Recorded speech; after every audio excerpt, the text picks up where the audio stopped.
du corps.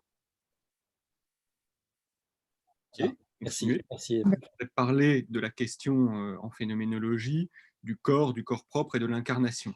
Pour moi, c'est vraiment, c'est à la fois historiquement, c'est une des choses les plus intéressantes qui a été faite par la phénoménologie. C'est là où je trouve qu'il y a les analyses les plus détaillées, les plus pertinentes, qui nous apprennent le plus de choses. Et je pense aussi, et ça c'est une opinion personnelle, que c'est là où le legs de la phénoménologie, à notre époque, est encore le plus fort, le plus pertinent.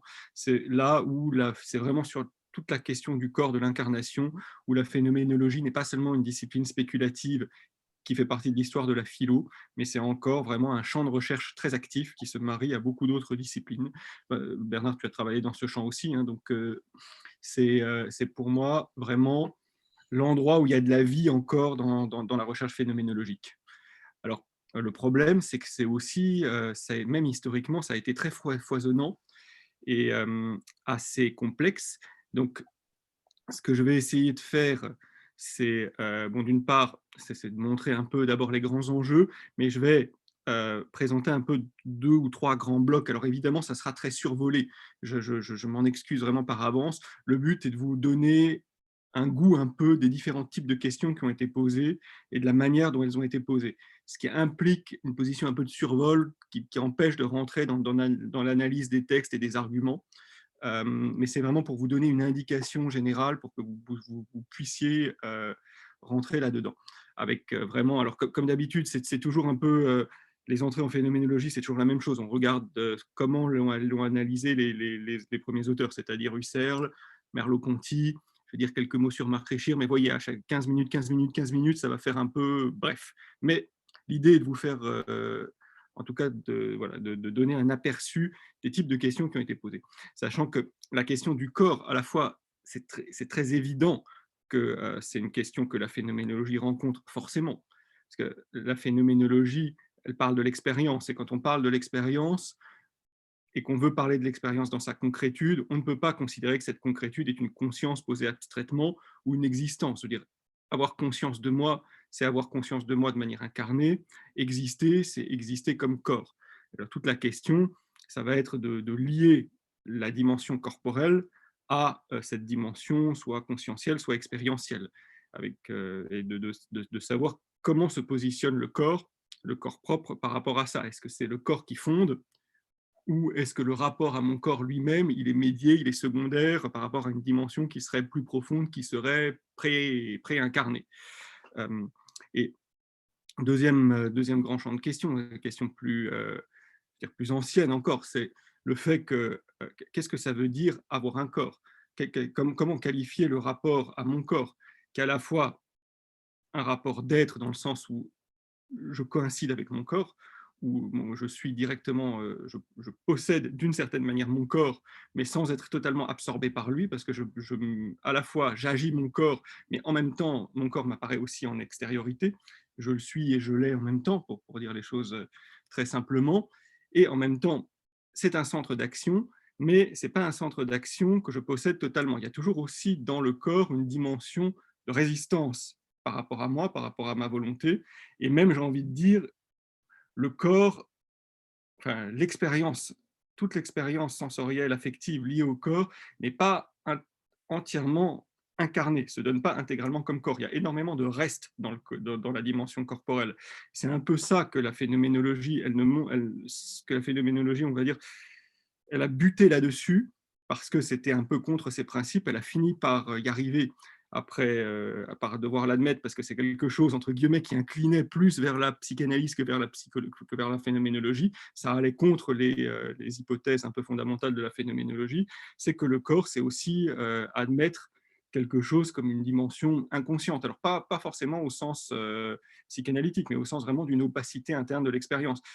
Comme j'ai beaucoup parlé de ça déjà dans mes autres analyses, que ce soit sur la fantasia, l'imagination ou sur le temps, d'une certaine manière, ça permet de boucler parce que c'est sur fond de cette dimension corporelle, mais pré-corporelle, qu'on peut comprendre ce que j'ai dit sur les évolutions des réflexions sur le temps, sur l'imagination, avec toujours l'idée que dans l'expérience, il y a un fond opaque. Alors, je vais commencer en essayant de donner un aperçu de la manière dont dont Husserl a posé la question, sachant que Husserl a ses propres hypothèses et lui part toujours de la conscience. Donc, ce que Husserl, si je simplifie beaucoup, Husserl se dit, de facto, nous ne naissons pas immédiatement en pleine possession de notre expérience, de notre corps. Donc, il faut comprendre comment l'expérience, j'ai envie de dire la conscience presque abstraite, enfin, s'incorpore. Comment est-ce que le corps devient mon corps au cours du développement? Et comment est-ce que le corps devient mon corps comme corps unifié? Alors, je vais aller assez superficiellement, mais en prenant deux grandes dimensions chez Husserl. La première, c'est la question de la spatialité, de la manière dont Husserl essaie de comprendre comment se constitue notre conscience unifiée de l'espace.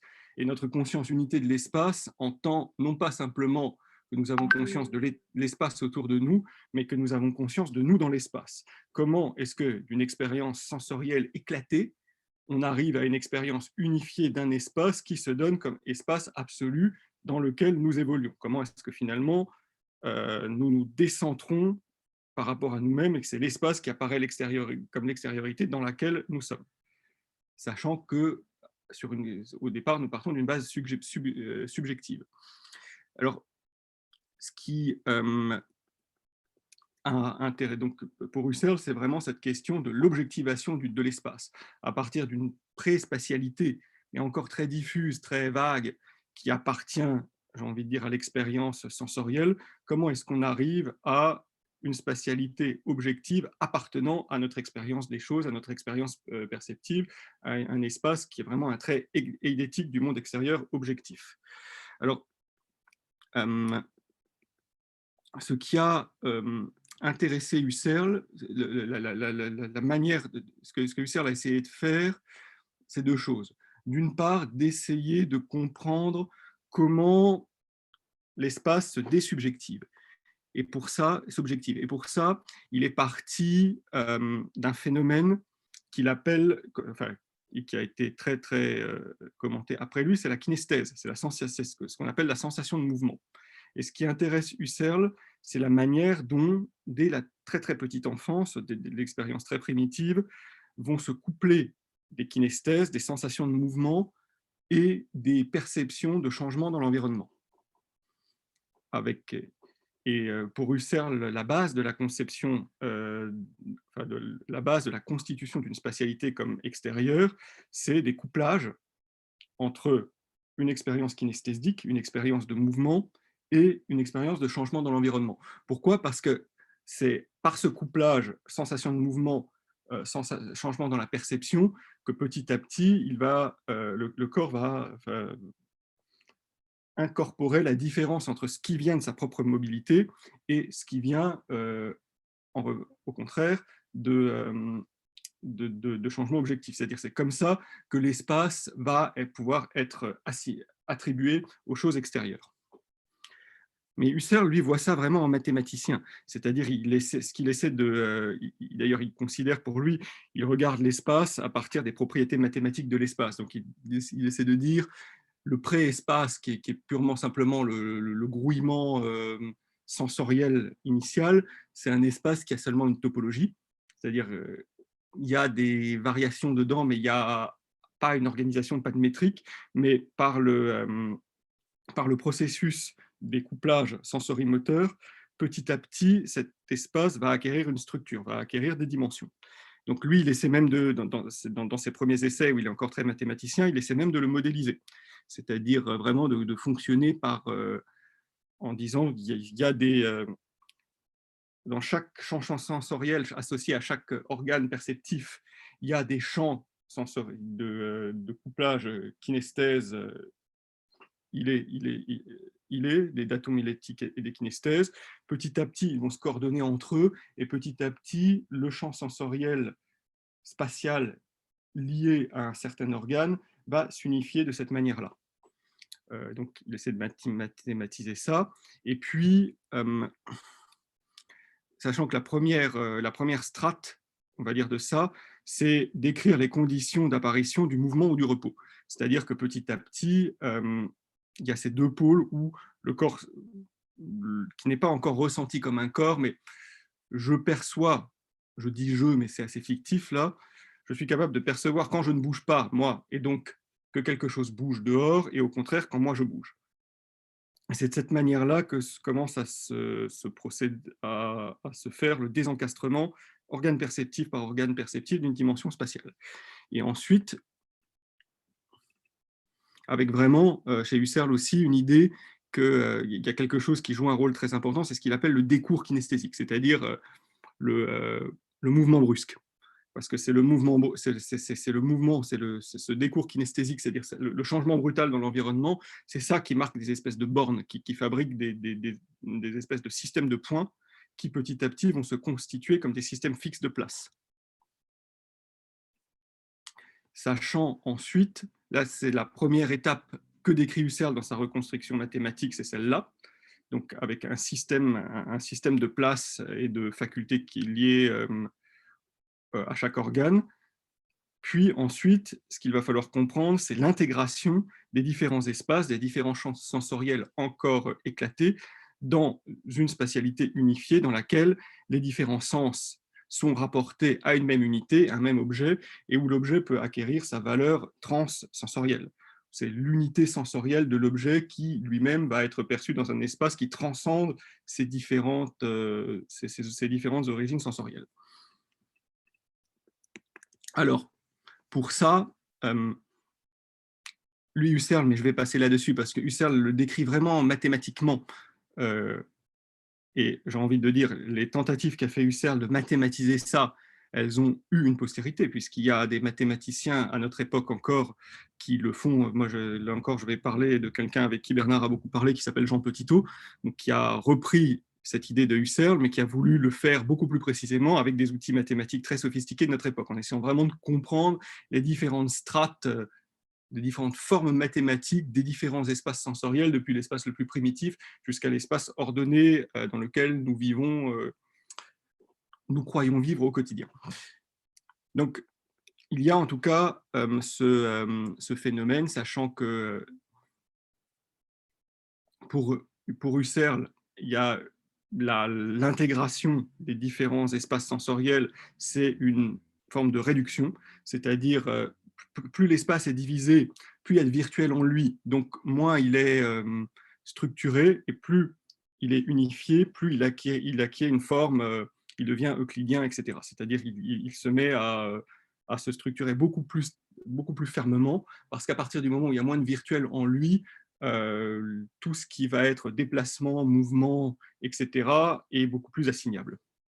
Donc ça devient un espace, l'intégration sensorielle et l'intégration des différents espaces, c'est une poussée vers l'objectivité. Avec, chez Husserl en tout cas, l'idée que l'espace euclidien, c'est l'espace qui permet le maximum d'objectivation, parce que c'est l'espace qui permet le maximum de distinction de ce qui relève des trajectoires objectives, de ce qui relève des aspects objectifs. C'est l'espace qui permet le mieux d'assigner les variations à des phénomènes objectifs. Donc, il y a chez Husserl aussi cette idée que l'espace, que la genèse et l'intégration de l'espace, c'est pris dans une sorte de pulsion qui est presque une pulsion de connaissance, ce qui sera beaucoup contesté, évidemment, qu'il y a derrière même le mouvement d'intégration sensorielle et d'intégration des espaces, il y a quelque chose comme une intentionnalité de pousser, mais qui ne pousse pas aveuglement, qui pousse à objectiver, à connaître le monde, à mettre le monde en face de moi, à pouvoir repérer, objectiver le plus de choses dans le monde. Ça, premier moment chez Husserl. Deuxième moment chez Husserl, où il ne décrit plus seulement les choses en termes d'intégration spatiale, mais il essaie de thématiser l'idée de corps comme corps propre, c'est-à-dire de comprendre vraiment l'enracinement des différentes multiplicités spatiales dans une unité qui n'est plus simplement une unité perceptive, c'est plus simplement un espace unifié, mais c'est aussi une unité sensorimotrice, c'est-à-dire les analyses sur le corps propre. Alors, c'est dans un autre ouvrage. Ce que je viens de dire plus haut, c'était dans Chose et espace. Les analyses sur le corps propre, c'est principalement dans le deuxième tome des IDN, où la description est moins mathématique, elle est plus, entre guillemets, transcendantale. L'idée, c'est vraiment de pouvoir percevoir comment mon corps fournit une unité pour les différents systèmes de telle manière qu'il soit perçu comme un ici absolu, qu'il soit perçu comme une référence.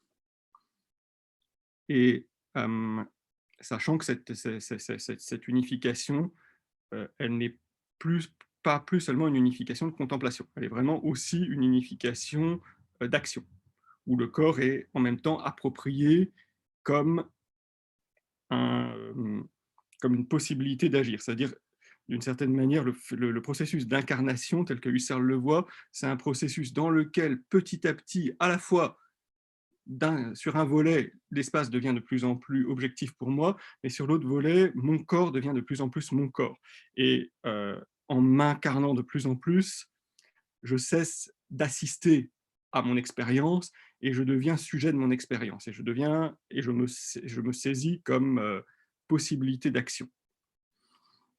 Et le résultat de tout ça, c'est-à-dire cette manière, cet état qui est notre état pour lui adulte, dans lequel je suis incarné, je me saisis comme mon corps et comme mon corps face à un monde objectif, c'est ce que Husserl appelle le Leibkörper. C'est-à-dire, le Leibkörper, c'est ce qui unifie les deux dimensions selon Husserl. La dimension du Körper, qui est la dimension du corps physique, c'est-à-dire le corps, mon corps tel que je le perçois en corps, mon corps tel qu'il fait partie du monde, mon corps tel qu'il me permet d'agir dans le monde. Et le Leib, la dimension du Leib, au contraire, c'est mon corps tel que je l'habite, c'est-à-dire c'est mon corps tel que j'assiste au monde. Et tout l'enjeu pour Husserl, c'était de comprendre la fusion de ces deux dimensions. Le Körper, capacité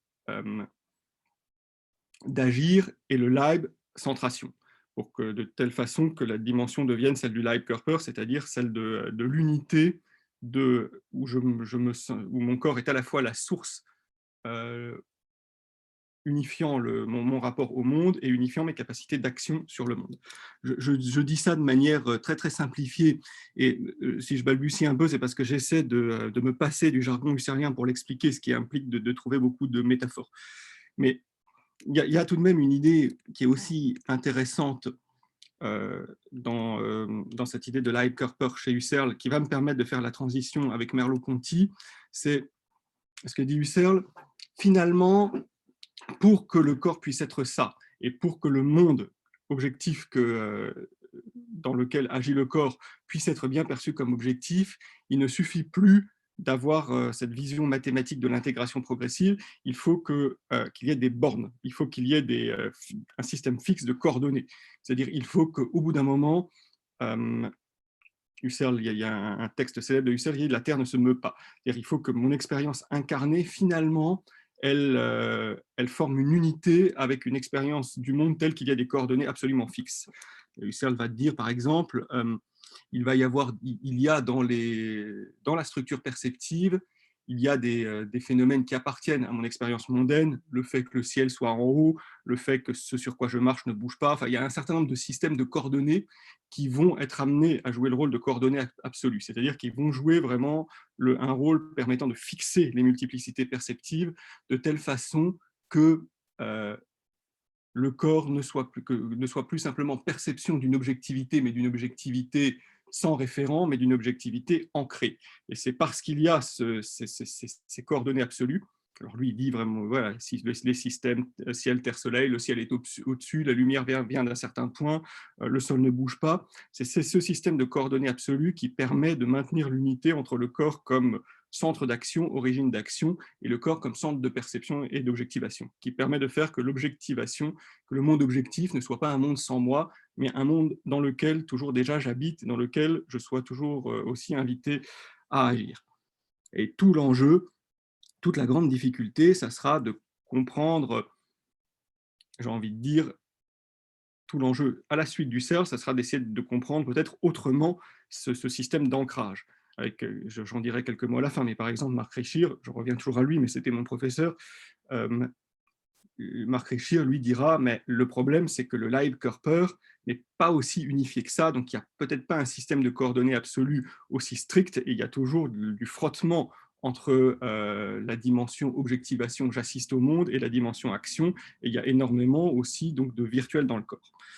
Donc voilà à peu près les grandes lignes des idées de Husserl, en espérant avoir été compréhensible malgré la vitesse. Je vais essayer de la même manière, en allant très vite, de présenter les grandes lignes des idées de Merleau-Ponty. C'est un peu, vous voyez que c'est un peu une gageure, sachant que Merleau-Ponty part d'une hypothèse qui est très très différente au départ de celle de Husserl, même si ensuite ils vont se rencontrer sur sur certains points problématiques. Bon, Merleau-Ponty s'intéresse peut-être plus que Husserl vraiment aux détails de notre expérience sensorielle. C'est-à-dire, Merleau-Ponty a écrit surtout ses 2 premiers ouvrages, Structure du comportement et Phénoménologie de la perception. Il les a écrits en débat avec, d'une part, les approches intellectualistes, dans lesquelles tout est affaire d'intellection, mon rapport au corps est toujours un rapport d'interprétation, et il l'a écrit inversement contre les approches réductionnistes. Ce que disait Merleau-Ponty, c'est pour comprendre vraiment notre expérience corporelle, il faut phénoménologiquement se débarrasser d'un certain nombre de concepts qui sont des concepts que la psychologie prend comme tels, comme des unités de base, alors que pour Merleau-Ponty, ce sont des concepts de vague. Premier concept, celui de sensation. Merleau-Ponty dit il n'y a pas de sens à parler d'une sensation pure ou d'une expérience pure. La psychologie de son époque, en tout cas, avait tendance à essayer de considérer l'expérience comme constituée par une myriade de sensations qui s'unifient. Merleau-Ponty dit, mais le concept même de sensation isolée n'a pas de sens. Il faut partir d'une certaine forme d'unité. Ce qui inspirait Merleau-Ponty, à l'époque, c'était les recherches de type gestaltique, c'est-à-dire, disons que la perception, que toute sensation apparaît toujours déjà selon une structure figure-fond, et sauf que Merleau-Ponty veut essayer de généraliser ça en disant il faut comprendre une certaine forme d'unité corporelle avant de comprendre les détails, parce que ces détails de type sensation isolée, de type autre, sont totalement abstraits. La deuxième chose que Merleau-Ponty a voulu remettre en cause, c'était l'association. C'était cette idée venant de l'empirisme, mais qui était très prégnante dans la psychologie de son époque, disant que c'est par association que des ensembles perceptifs vont se constituer à partir d'éléments isolés.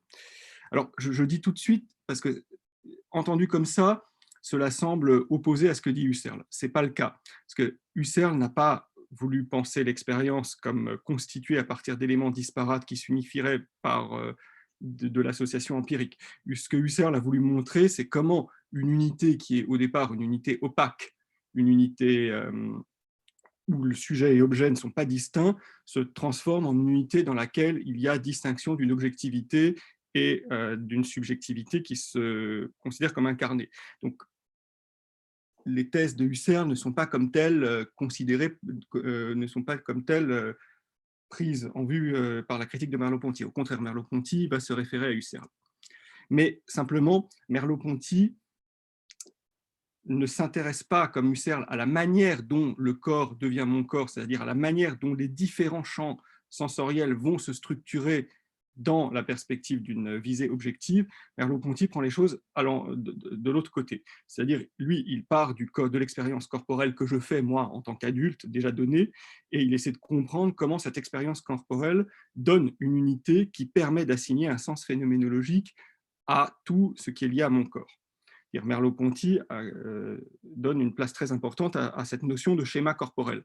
Disant, sans compréhension de ce schéma corporel qui donne une unité à l'ensemble de l'expérience de mon corps, toute description de phénomènes liés au corps serait abstraite. Et Merleau-Ponty, beaucoup plus que Husserl, se réfère à la psychologie et surtout à la neurologie de son époque et à toutes les pathologies qui étaient vraiment des pathologies neurologiques, de type le membre fantôme, c'est-à-dire les sensations qui semblent provenir d'un membre amputé. Et pour Merleau-Ponty, c'était l'exemple type de phénomène qui obligeait à une analyse phénoménologique, parce que le membre fantôme, ce n'est pas une remémoration d'une sensation qui est passée, ce n'est pas une perception renaissante, c'est dit Merleau-Ponty, l'expérience refoulée d'un ancien présent qui ne se décide pas à devenir passé. C'est-à-dire le membre fantôme, c'est une sensation qui est inscrite dans un schéma d'action. Et ce schéma d'action agit toujours en moi, est toujours présent en moi, de telle manière que j'ai toujours la sensation du bras, mais que justement, comme cette sensation n'est plus liée à une possibilité d'action effective, cette sensation flotte et est gênante. C'est vraiment le membre fantôme est inscrit dans un schéma général. Et donc, dit Merleau-Ponty, il faut comprendre cette unité, cette tradition perceptive qui structure, cette structure d'unité qui organise l'expérience corporelle. Mais, dit Merleau-Ponty, cette unité corporelle, ce n'est pas une unité de signification, ce n'est pas l'unité d'une synthèse qui serait intellectuelle, c'est une unité qui est présente à même l'expérience spatiale du corps. Et c'est là que Merleau-Ponty, d'une autre manière, décrit des éléments qui sont très proches de ce que je disais plus haut chez Husserl sur les éléments de coordonnées absolues. Le fait que la manière dont ma perception est directement inscrite dans dans une réalité corporelle. Alors Merleau-Ponty, lui, ne va pas parler comme Husserl du ciel, de la terre, parce que Merleau-Ponty, justement, s'intéresse vraiment beaucoup plus à l'incarnation proche. Donc il s'intéresse à la façon dont mes yeux et mon regard ne font pas partie de mon champ visuel, dont la masse de mon front comprime déjà d'une certaine manière ma perception, dont les différents orifices de mon corps forment déjà d'une certaine façon des sas de conversion. C'est-à-dire, pour Merleau, le schéma corporel est vraiment lié aussi à la manière dont la forme, la matérialité effective de mon corps influe à une forme d'organisation de mon expérience corporelle qui est tout de suite, en même temps, organisation d'action. Et dans laquelle, chez Merleau-Ponty, en tout cas, la motricité joue un rôle fondamental. Et j'ai envie de dire, si on devait faire une distinction entre l'approche de Merleau-Ponty et celle de Husserl, c'est que pour Merleau-Ponty, la motricité, l'action incarnée est primaire d'une certaine façon. Chez Husserl, il y a un rapport qui est d'abord un rapport d'objectivation, dans laquelle la motricité, en tant qu'action incarnée, ça se constitue petit à petit. C'est vraiment chez Husserl, d'une certaine manière, l'expérience est d'abord scrutative, elle décèle d'abord des régularités, puis devient ensuite active, alors que chez Merleau-Ponty, c'est le contraire.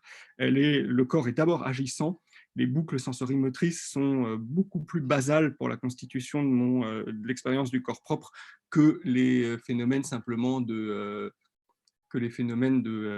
scrutation, de régularité ou autre. Excusez-moi si je fais des néologismes. Pardon. Donc,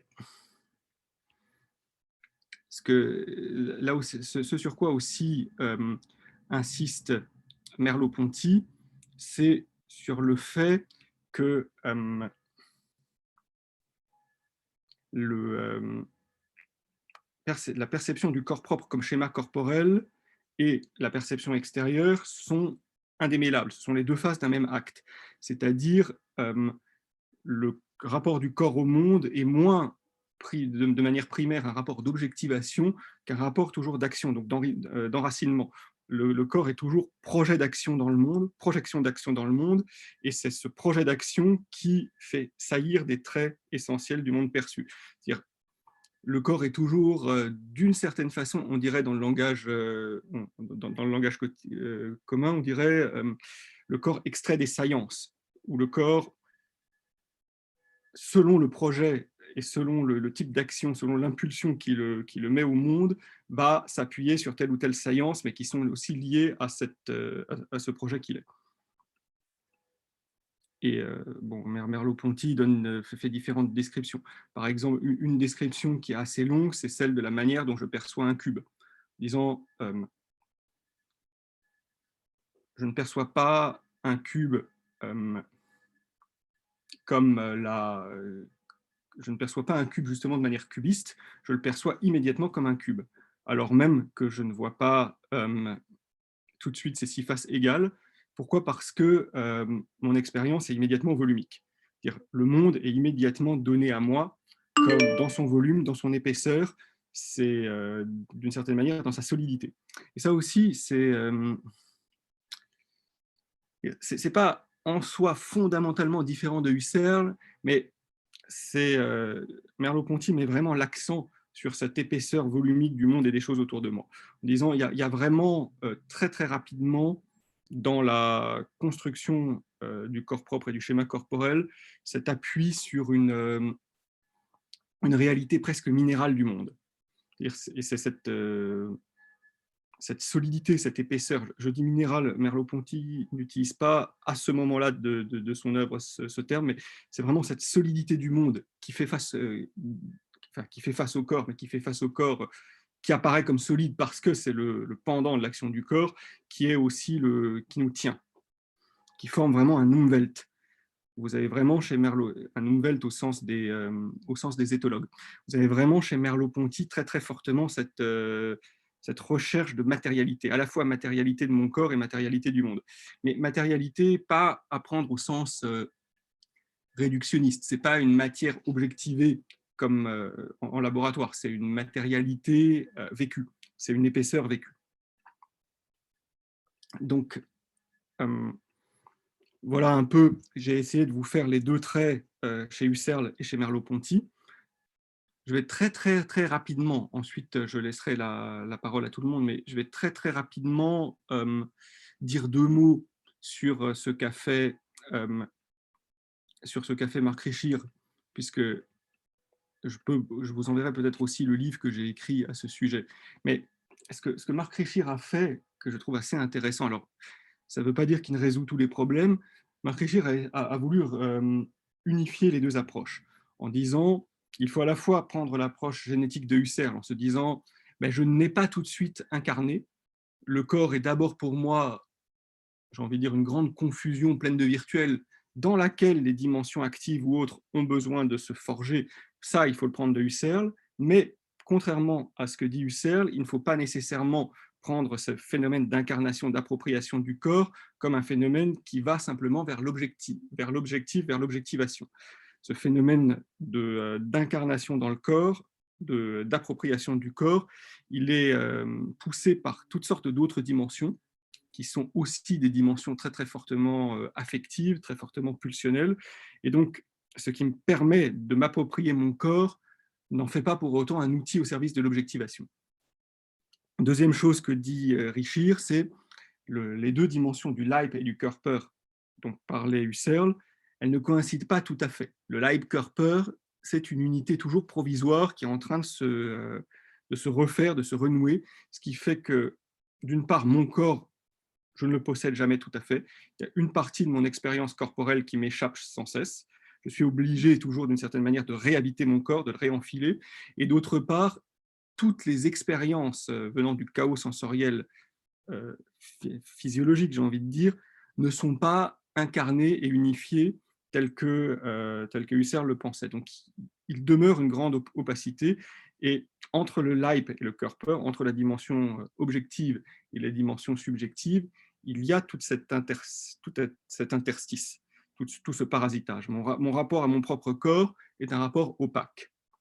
Ensuite, ce qui intéresse tout aussi bien Richir par rapport à Merleau-Ponty, cette fois, au départ, Richir est quand même un Merleau-Pontien, c'est justement cette énigme que le corps n'est pas immédiatement l'absolu tel que Merleau-Ponty le voit, mais malgré tout, il le devient. Donc, de quelle manière est-ce que je vais m'ancrer dans une expérience corporelle, mais de telle manière que cette expérience corporelle, ensuite, apparaisse vraiment comme... de quelle manière, d'une certaine façon, mon expérience de mon corps va se retourner de telle façon que le monde m'apparaisse dans une solidité absolue. Et quel est le statut de cette solidité? Richir exprime ça un peu comme une sorte de paradoxe en disant c'est à la fois c'est bien le monde face à moi, mais justement pas seulement face à moi, le monde dans lequel je suis est vraiment indéniablement là, je me perçois comme étant en lui, et en même temps, je me perçois comme étant moi et je perçois ce monde comme étant ma perception. D'une certaine manière, même, il y a une énigme qui est comment comprendre le fait que que mon expérience perceptive s'arrête d'une certaine manière. Je ne vois pas l'infini, je vois une partie du monde et c'est même pas simplement le moi, mais mon expérience s'arrête. Il y a une limite à l'intérieur de mon expérience même. Et pour Richir, c'était ça qui, que ce soit chez Merleau-Ponty ou chez Husserl, était resté ambigu, c'était cette tension à même le corps entre cette dimension le monde m'apparaît comme mon phénomène, c'est-à-dire le monde m'apparaît, et en même temps, le monde est un absolu dans lequel je suis. Et c'était posé par Husserl à partir de coordonnées absolues. Merleau-Ponty le posait plus ou moins comme point de départ. Richir en fait une sorte de paradoxe qui pour lui est une tension permanente. Avec le corps, je suis en permanence en flottement entre cette immersion dans un monde qui me dépasse et au contraire l'impression que le monde est seulement quelque chose qui m'apparaît. Pour Richir, c'est l'expérience corporelle phénoménologiquement, elle est cette espèce d'oscillation comme ça entre un monde absolu dans lequel soit je m'oublie, soit j'oublie que je suis là, ou au contraire un monde qui perd son effectivité, qui m'apparaît comme sa propre phénoménalité. Ça se stabilise jamais totalement, c'est pour ça que je suis toujours dans un effort schématique, soit effort schématique pour me retrouver, ou au contraire effort schématique pour réinstituer, réaffirmer l'objectivité du monde. J'ai été extrêmement rapide, j'ai essayé au maximum d'éviter le jargon, donc j'ai beaucoup sauté de choses. Je propose de m'arrêter là pour laisser part à la discussion, en espérant avoir été compréhensible quand même. Oui, merci beaucoup.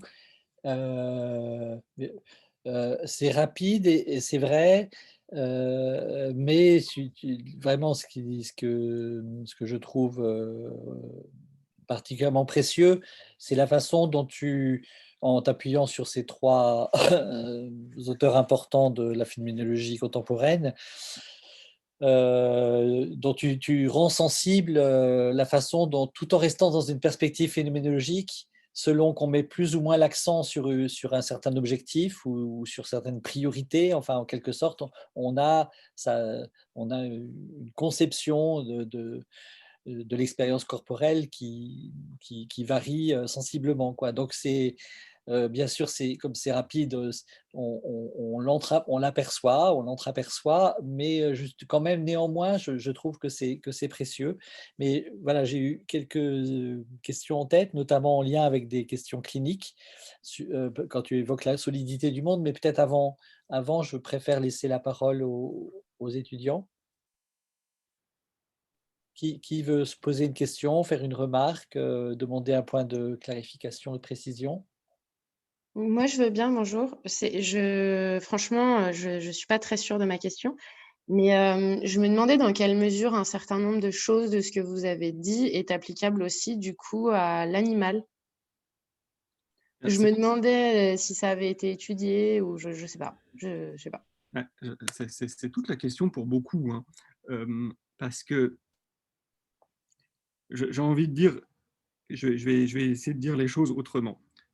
J'ai l'impression que l'animal, c'est le repoussoir implicite d'une partie de la phénoménologie, dans le sens où le fait d'insister en permanence sur l'idée de la perception, de la séparation par rapport au monde, de la perception du fait que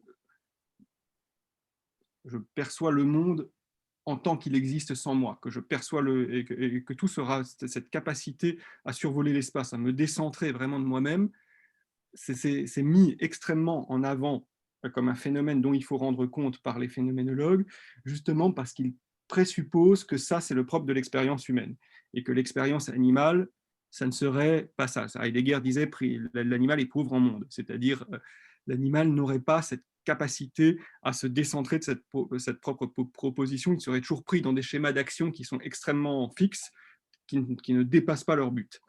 Donc, je pense qu'il y a ce présupposé-là qui est très fort, mais et qui est souvent implicite et refoulé, mais vraiment qui est là. Ensuite, inversement, il y a aussi beaucoup de ces points qui ont été nourris, que ce soit chez Husserl, que ce soit chez Merleau-Ponty ou chez Richir, par la lecture d'éthologues. Et en particulier, le concept d'Umwelt, il est vraiment venu de l'éthologie au départ. Le fait d'analyser l'animal dans ce qu'on appelle son Umwelt, c'est-à-dire de ne pas l'analyser comme de ne pas l'analyser comme un être isolé, mais de l'analyser comme inscrit immédiatement dans un environnement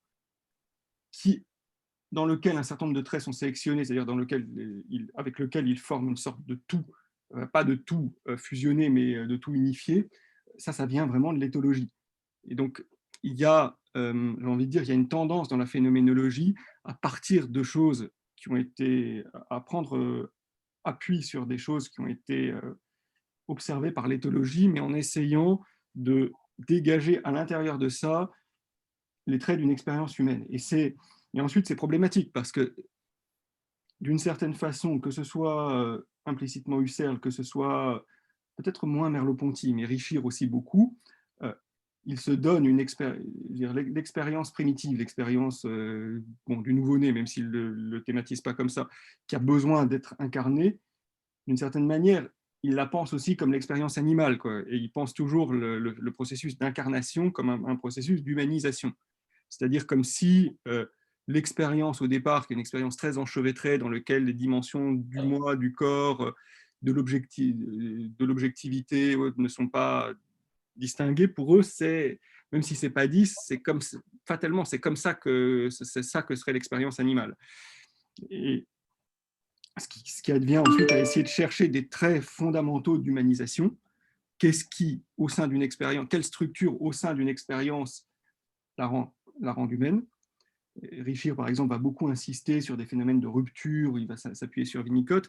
Au bout d'un moment, ça devient problématique parce que même au sein de l'expérience humaine, toute une partie des analyses, même de psychologues ou autres, sur lesquelles s'appuient les phénoménologues quand ils ne s'appuient pas sur les éthologues, c'est des analyses, par exemple, sur l'autisme. Et donc, l'expérience humaine, ça devient implicitement l'expérience de quelqu'un qui n'est pas autiste. Bon, ce qui est un petit peu embêtant, parce que ça veut dire que quelqu'un qui est autiste n'est pas humain, d'après d'après le modèle implicite qu'ont ces phénoménologues sur l'expérience humaine. Ce qui ne marche pas du tout, et en plus, ce qui est faux même sur la qualification de l'expérience, parce que donc il y a toute une description intrinsèque et positive à faire sur l'expérience de la personne autiste, qui ne peut pas simplement être décrit comme une expérience emmêlée dans laquelle... Donc, vous voyez, enfin, je veux dire, il n'y a pas seulement le rapport à l'animal, il y a tout le rapport aussi à tous les différents modes d'incarnation humain, à la psychologie, à la psychopathologie, etc. Je dirais une dernière chose. Je pense qu'un des points très intéressants, une chose intéressante à faire, ça serait d'essayer de reprendre ces analyses, mais en arrêtant d'essayer d'opposer des qualités positives et négatives, c'est-à-dire de distinguer enchevêtrement, désenchevêtrement, en arrêtant d'essayer d'y distinguer des strates. Au lieu de, parce que ce soit Husserl ou que ce soit Richir, c'est très stratifié. Il y a des strates d'expérience qui deviennent petit à petit humaines. Je me dis que ça serait plus intéressant, et ça, par contre, Merleau-Ponty, lui, le laisse vraiment possible, c'est des tendances différentes au sein de l'expérience. Merleau-Ponty, lui, il conçoit vraiment le corps aussi comme ça, comme une espèce de modulateur qui parfois s'ouvre à la distance et parfois, au contraire, dans la grande fatigue ou autre, restreint le monde, défait la prégnance du monde. Je me dis, ce moyen terme-là est beaucoup plus intéressant parce que ça permet à la fois de dire des choses sur l'expérience animale, ça permet de rentrer dans la complexité des différents types d'expériences humaines sans les hiérarchiser, ça permet aussi de rentrer dans la psychopathologie sans justement le faire ni par opposition, ni en opposant une anormalité à une normalité. Alors là, je le dis un peu vite parce que je suis allé très rapidement sur Merleau-Ponty, mais le fait justement que Merleau-Ponty, contrairement à Husserl et Richir, thématise moins des strates, justement, thématise moins une genèse, et donc thématise vraiment plus le corps comme pouvoir unificateur à la fois, ça donne un aspect un peu mystérieux au corps, parce que le corps est pouvoir unificateur, mais en même temps, il y a une grande pluralité des manières dont le corps peut être pouvoir unificateur. Et donc, il y a une grande pluralité des formes d'expérience qui peuvent être pensées. Et je me dis, c'est cette voie médiane qui est, à mon avis, la plus féconde, à condition qu'on l'enrichisse des analyses qui ont été faites sur un mode plutôt husserlien ou sur un mode plutôt richérien, parce qu'elles vont plus dans le détail. Mais je pense que le fait de plus penser l'expérience corporelle comme une stratification des formes d'incarnation, mais vraiment comme différentes modalités d'unification faibles ou fortes ou variées, à mon avis, ça permettra beaucoup plus d'aller dans le sens de ce que vous dites. J'espère là encore que je n'ai pas été trop prolixe. Merci beaucoup. Une autre question ou demande de précision? Merci en tout cas.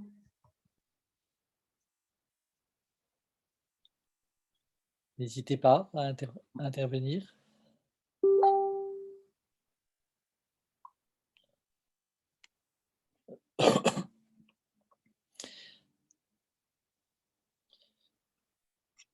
Moi, j'ai deux questions, mais j'espère que d'autres questions viendront. Quand tu évoques j'avais, comment dire, rarement réfléchi à ce concept de solidité du monde. Tu insistes sur le fait que, en tout cas dans la perspective husserlienne, il y a besoin de construire cette objectivation. Puis, enfin, ou même dans la perspective de Merleau-Ponty, quelque chose euh, une espèce de structure qui résiste, mais qui est phénoménologiquement construite. Et donc, si on admet ça, effectivement, dans la variété des expériences, et en particulier dans des situations d'expériences pathologiques comme on a dans des phénomènes psychotiques, ça me semble pertinent pour illustrer à quel point, premièrement, l'expérience psychotique peut s'éloigner de l'expérience commune, et en même temps, il y a un continuum, sans doute. Est-ce que tu es d'accord avec ça Alors, je veux dire juste un tout petit mot avant sur ce que j'essaie de dire sur cette solidité. Chez Husserl, d'une certaine manière, elle est construite à partir des repères que souvent être la terre, le ciel, etc. Chez Merleau-Ponty, je simplifie beaucoup, mais elle est plutôt donnée d'emblée. C'est le trait du corps de permettre ça. Enfin, Merleau-Ponty va toujours, au contraire, essayer d'aller vers un absolu phénoménologique originel qui est un peu celui-là, qui est cette minéralité. Alors, ce n'est pas forcément une solidité sous la forme de l'indubitable, parce que chez Merleau-Ponty, au bout du compte, ça va aller vers l'expérience présensorielle. C'est beaucoup plus, si on veut une image de cette solidité chez Merleau-Ponty, elle est beaucoup plus donnée dans la peinture de Cézanne, c'est-à-dire c'est pas un monde objectif, c'est un monde prégnant par ses qualités même sensibles mais infrasensibles. Et chez Richir, c'est un pôle. Le monde est toujours en train d'osciller entre sa solidité, sa solidification et sa dissolution, au contraire, son évanescence. Donc, si je prends cette dernière, chez Richir, ce que tu dis, c'est totalement ça, vu qu'on est toujours en équilibre entre un rapport où le monde est un absolu et un rapport où le monde se disloque. Donc, évidemment, dans cette vision-là, c'est extrêmement intéressant pour la psychopathologie. C'est de ça, d'ailleurs, dont je parlerai la prochaine fois. Ensuite, je crois que toute la question, parce que là, on parle encore d'une expérience perceptive, plus ou moins. On est encore vraiment, vu qu'on parle du corps, on parle de la manière dont ce dont je fais l'expérience par mes sens m'apparaît. Est-ce que j'ai l'impression d'être entouré par des choses fixes au bout d'un moment tellement fixe que j'ai plus de la place parmi elles, ou au contraire, est-ce que ce sont que des jouets pour ma conscience? J'ai l'impression que dans la psychopathologie, il n'y a pas du tout que ces dimensions-là. Il y a toute la dimension du rapport à ses propres idées. Il y a toute la dimension du rapport à ses propres représentations, la capacité de distinguer non pas simplement de l'imagination et de la perception, mais l'idée anecdotique de l'idée vraie, ce que je pense de ce qui est assuré. Enfin, et j'ai l'impression que toutes les altérations qu'on peut avoir du rapport au réel, elles vont très très au-delà des questions perceptives. Et j'ai l'impression, mais là je ne m'y connais pas assez, mais j'ai l'impression qu'une erreur d'une partie de la phénoménologie, justement, c'est d'essayer d'expliquer les psychopathologies à partir simplement de structures perceptives. Or, je pense que c'est extrêmement intéressant dans le cas de l'autisme, par exemple, où vraiment, dans ce cas, la manière dont la perception, j'ai envie de dire, dont la perception est donnée ou pas dans une certaine structure d'horizon, je pense que c'est extrêmement pertinent dans le cas de l'autisme. Ou, pour le dire très vite, j'aurais tendance à dire que dans l'expérience, entre guillemets, non autiste, l'objet perçu est directement lié à la solidité du monde, c'est-à-dire il est pris, c'est pas le monde, il est pris dans cette solidité, donc il est perçu aussi absolument. Et d'après ce qui ressort de l'expérience autiste, le monde, enfin, il y a une expérience esthétique du monde comme un paysage, c'est-à-dire qu'il n'embarque pas directement les objets perçus immédiatement. C'est-à-dire il y a un absolu du monde, mais un absolu du monde comme le paysage du Mont Blanc que je regarde quand j'arrive à Saint-Gervais, et qui n'accroche pas forcément la perception proche, ce qui fait que tout ce que regardent les personnes ont tendance à s'évanouir parce que c'est pas fixé comme ça dans une extériorité perceptible. Donc, si on prend les termes de Richir, il n'y a pas ce flottement, mais il y a une espèce de dissociation entre le fond esthétique qui est là, qui est fixe, qui est très fortement là, et puis les objets environnants qui, au contraire, restent des représentations. Donc, pour l'autisme, je trouve que c'est très, très intéressant. Mais là, je dis, je dis, c'est même pas ma théorie, ma pré-théorie sur la phénoménologie par rapport à l'autisme.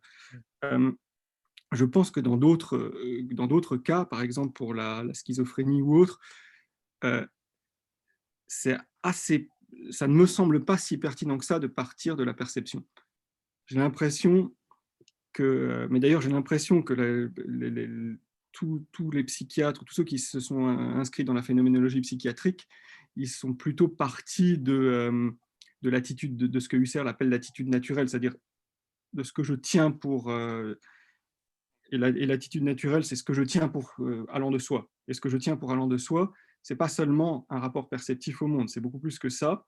C'est non, c'est toute la culture, c'est tout ce dont j'hérite, c'est le monde en tant que monde humain. Et comme que ce dont je parlerai la prochaine fois, c'est toutes les analyses qui viennent d'un psychiatre qui s'appelle Blankenburg, et puis ou des contemporains comme Fuchs en Allemagne, ou bien Stas aux États-Unis. Ils pensent la schizophrénie comme perte d'évidence naturelle. Et perte d'évidence naturelle, c'est pas perte d'évidence perceptive, c'est vraiment perte de ce qui humanise le monde. C'est-à-dire, c'est dans un état dans lequel rien n'est ancré. Et rien n'est ancré, c'est aucune idée, aucune culture, il n'y a plus aucune certitude humanisée. C'est ce que Blankenburg disait, il faisait l'analogie entre la schizophrénie et la réduction husserlienne. Sauf que, c'est-à-dire la réduction husserlienne, c'est quand je mets en suspens mon adhésion, non pas tant au fait que les choses existent ou pas, mais que ça devient indifférent. Tout apparaît comme une apparition. Enfin, tout se donne justement seulement comme une apparition et plus avec une structure de validité. Sauf que Blankenburg disait, mais la différence, évidemment, c'est que en phénoménologie, c'est prémédité, voulu, contrôlé. Alors que dans la schizophrénie, c'est imposé et ça rend fou. Enfin, ça rend fou, ça rend malheureux. C'est parce que y a une incapacité à trouver du fixe. De la même manière, dans ce sens-là, Stas, dont je parlerai aussi, lui, il parle d'une hyper-réflexivité. Il dit à partir du moment où je peux rien tenir pour allant de soi, je suis dans une hyper-réflexivité permanente, et cette hyper-réflexivité permanente qui interroge tout, qui ne laisse rien en place, au bout d'un moment, elle ronge tout. Est-ce que j'ai été très long de nouveau, Non, mais... non, non, mais en plus, je pense que ça intéresse tout le monde, le lien avec des questions cliniques et psychopathologiques. Est-ce que quelqu'un souhaite encore poser une question?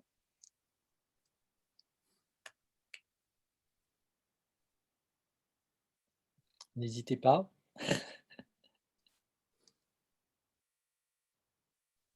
Alors, moi, j'avais l'autre question, mais qui est dans le prolongement de ce que, enfin, tu étais déjà en train d'y répondre. En t'écoutant, alors je me demandais si c'était des préoccupations personnelles, mais donc tu parlais, à la fois de la conscience du corps et au-delà de la conscience du monde et de la matière, enfin, et de la consistance et de la solidité du monde, et, euh, et la façon dont ça se construit dans une perspective génétique husserlienne, ou dont on part du fait que enfin, on part de cette totalité dans une perspective plutôt merleau-pontienne. Euh, En fait, ce qui m'est venu en t'écoutant, c'est de me demander si cette réflexion et cette conception de la façon dont se construit justement le monde pour nous valait pour le monde humain et le monde social, voire le monde politique. C'est-à-dire, est-ce que la façon dont on perçoit, appréhende le monde physique dans la perception constitue la base pour la façon dont on perçoit le monde social et le monde politique, ou est-ce que, il me semble, ou est-ce qu'en réalité c'est un autre registre et que c'est un peu illusoire de croire que c'est sur cette base que se construit la conception du monde, y compris les conceptions politiques, enfin de ce qui est fixe, de ce qui structure la société, etc. Bien. En tout cas, que ce soit Husserl et un peu Merleau-Ponty aussi, avaient tendance à penser ça, qu'il y avait Husserl, il y a un rapport de fondation. Donc, le rapport au monde social et au monde politique, il est génétique de la même manière et il y a un enchevêtrement. Enfin, génétiquement, le perceptif est d'une certaine manière premier, mais comme nous sommes des êtres historiques, dans les faits, ça se conjugue, mais il n'y aurait pas de monde social sans une certaine institution perceptive, etc. Si on prend Richir, c'est un peu le contraire, enfin, c'est pas le contraire, mais le rapport est moins génétique, et n'est pas génétique exactement de la même manière, parce que le rapport à l'institution symbolique est beaucoup plus fort. Enfin, il y aurait pas le monde ne serait pas stable sans l'institution symbolique, justement, à cause de ce flottement.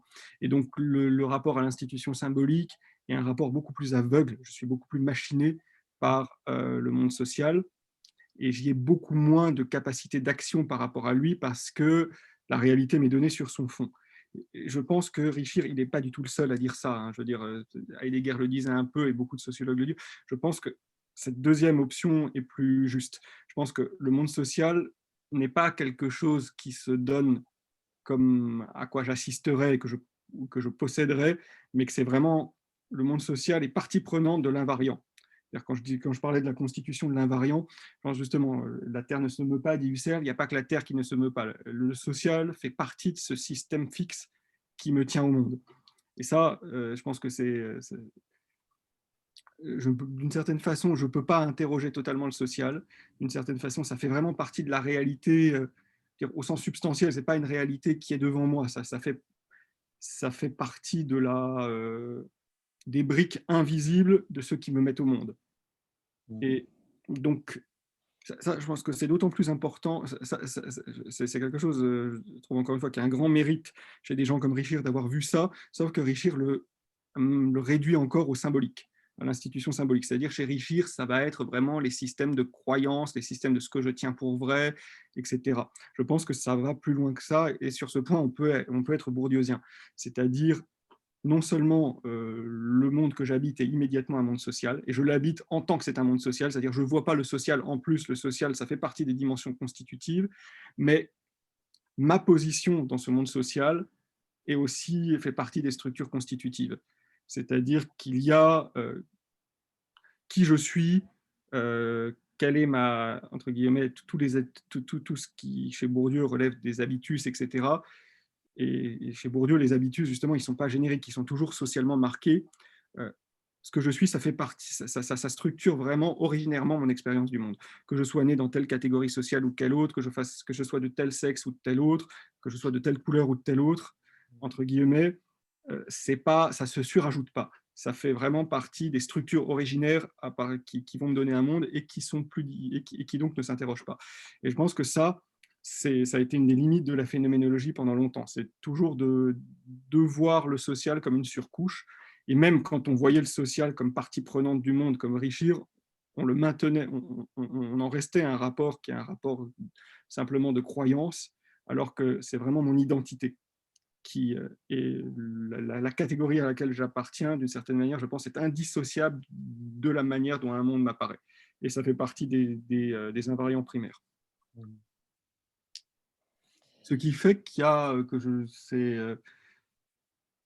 qu'il y a un intérêt, je trouve, à tous les essais d'utiliser la phénoménologie dans le champ des études intersectionnelles, etc. Enfin,